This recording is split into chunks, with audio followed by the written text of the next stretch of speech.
दर्शकों, एक बार गौड़देव जी भगवान श्री कृष्ण के पास आते हैं और कहने लगते हैं, हे प्रभु, आपने मुझे मनुष्य के जन्म से लेकर मृत्यु तक की सभी अवस्थाओं के बारे में बताया था। मनुष्य की मृत्यु के उपरांत किए जाने वाले सभी क्रियाओं के विषय में भी बताया है, किंतु हे मालिक प्रभु, मेरे मन में एक शंका उत्पन्न हो रही है जिसका निवारण केवल आप ही कर सकते हो। भगवान श्री कृष्ण कहते हैं कि हे गरुड़देव, तुम्हारे मन में जो भी शंका उत्पन्न है वह निकंचोच होकर आप मुझसे पूछो। तुम्हारी हर बार शंका का समाधान करना मेरा कर्तव्य बनता है। पक्षीराज गरुड़ कहते हैं कि हे प्रभु, अब मेरे मन में यह जानने की जिज्ञासा उत्पन्न हो रही है कि मनुष्य को कौन से कार्य निर्वस्त होकर नहीं करना चाहिए। निर्वस्त होकर ये कार्यों को करने से मनुष्य को कौन सा पाप लग जाता है तथा इनके पीछे वह क्या कारण है। तब भगवान श्री कृष्ण बताते हैं कि हे पक्षीराज गरुड़, आज आपने बहुत ही उचित ही प्रश्न किया है। तुम्हारे इस प्रश्न के उत्तर में समस्त मानव जाति का कल्याण छुपा हुआ है।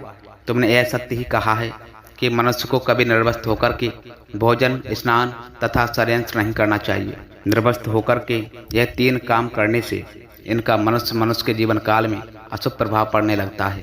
तुम्हारे इन प्रश्नों के उत्तर देने से पूर्व मैं तुम्हें एक ब्राह्मण का प्राचीन इतिहास बताता हूँ। इस प्राचीन कथा के माध्यम से आपके अपने वे सभी प्रश्नों के उत्तर प्राप्त होने लगेंगे गौड़देव। इसलिए आप इस कथा को शुरू से लेकर पूरा अंत तक अवश्य देखें। इस कथा को सुनने मात्र से ही मनुष्यों के पापों का नाश होता जाता है। गरुड़ जी बताते हैं, हे प्रभु, आपके मुख से इस कथा को सुनना मेरा सौभाग्य बनेगा। कृपया आप करें, आप मुझसे वह कथा बताएं। मैं इस कथा को ध्यान से सुनूंगा और तीनों लोकों में इसका प्रचार भी करूंगा। भगवान श्री कृष्ण कहने लगते हैं कि हे खग्ग, अच्छा ठीक है, चलो आपको इस कथा से ध्यान से सुना। मैं तुम्हें वह कथा बताने जा रहा हूँ। प्राचीन टाइम की बात है। मध्य देश में एक अत्यंत शोभायमान नगरी थी। उस नगरी में देव शर्मा नाम का एक विद्वान ब्राह्मण रहा करता था। उसमें चारों वेदों का तथा समस्त मानव जाति का समस्त वेदों का अध्ययन किया हुआ था। वह नित्य भगवत गीता का पाठ किया करता था। देव शर्मा भगवान विष्णु का परम भक्त था, प्रिय था। नित्य विष्णु भगवान की पूजा आराधना किया करता था। एक दिन टाइम देव शर्मा तीर्थ स्थान पर जाने के लिए घर से बाहर निकलता है। वह अपने साथ भोजन बनाने के लिए थोड़े से चावल ले लेता है।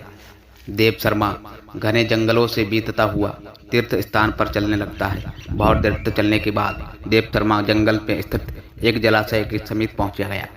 वह जलाशय अत्यंत सुंदर था। उसके चारों ओर हरियाली हरियाली और सुंदर वृक्ष थे। फिर वह ब्राह्मण उस जलाशय से पानी पी लेता है और वहां पर भी भोजन करके विश्राम करने का विचार करने लगता है।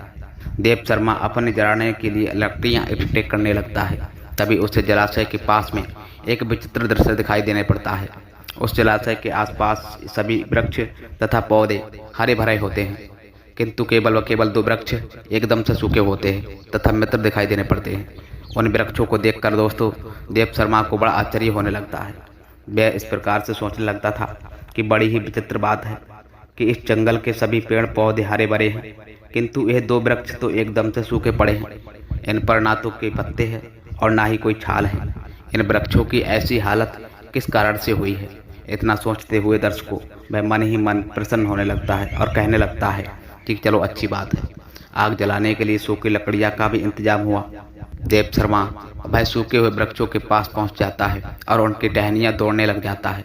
तो अचानक उसे उन वृक्षों से एक आवाज़ सुनाई दी, रुक जाओ ब्राह्मण, रुक जाओ ब्राह्मण, ये क्या अनिष्टकारी करने जा रहे हो।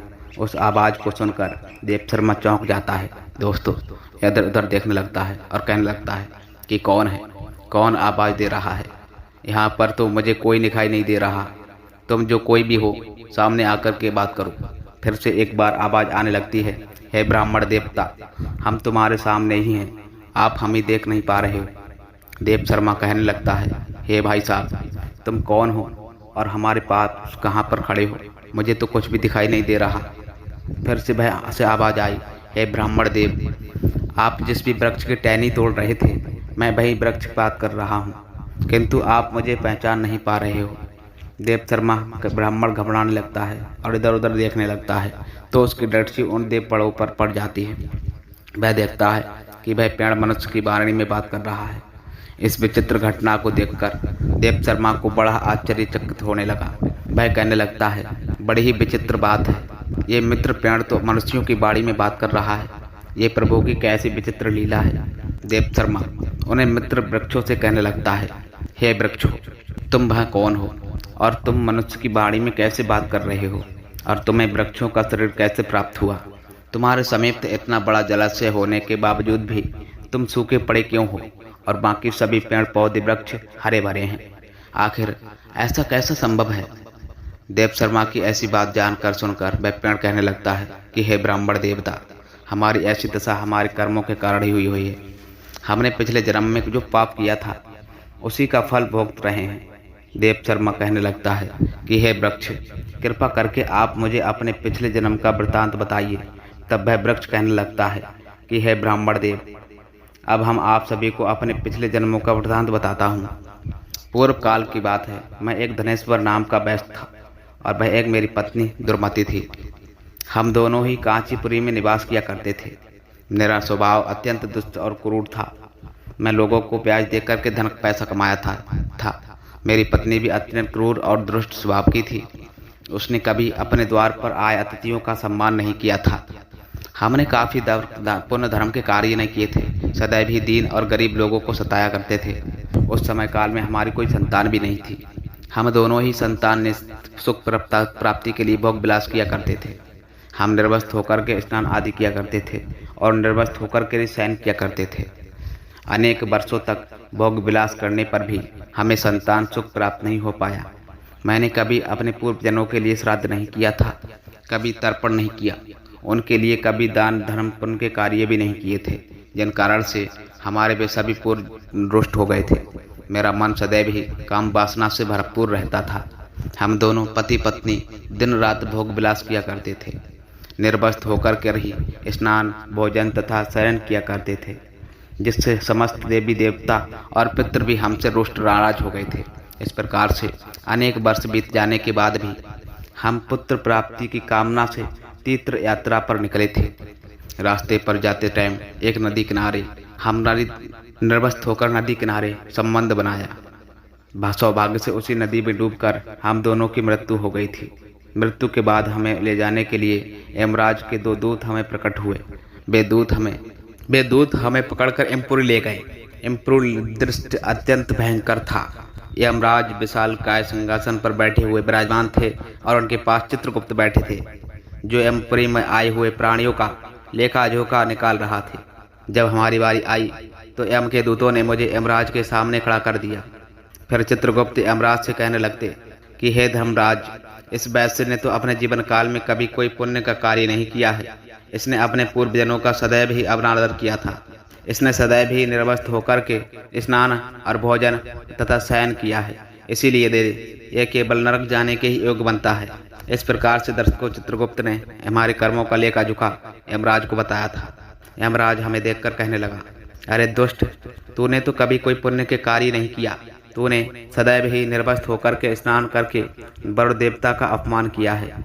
निर्वस्त्र शयन करके तूने अपने पूर्वजनों को अपमानित किया था तथा निर्वस्त्र भोजन करके तूने अन्न का भी अपमान किया है, इसीलिए तुझे नरक में ही डाल दिया जाएगा। इस प्रकार से यमराज ने अपने दूतों को आज्ञा दे करके मुझे नरक में डलवा दिया। मेरे पश्चात मेरी पत्नी को यमराज के सामने लाकर खड़ा कर दिया गया। उसे देखकर चित्रगुप्त ने कहा था, हे धर्मराज, इस पापी स्त्री ने भी अपने पति की तरह कोई पुण्य का कार्य नहीं किया है। इसने भी निर्वस्त्र होकर के स्नान आदि भोजन तथा शयन किया है। इसने समस्त देवी देवताओं का और पितरों का अपमान किया है, अतः इसे भी नरक जाने की योग्य बनती है। इस प्रकार से यमराज ने हमारे पाप कर्मों को देखते हुए हम दोनों को ही नरक में डलवा दिया गया।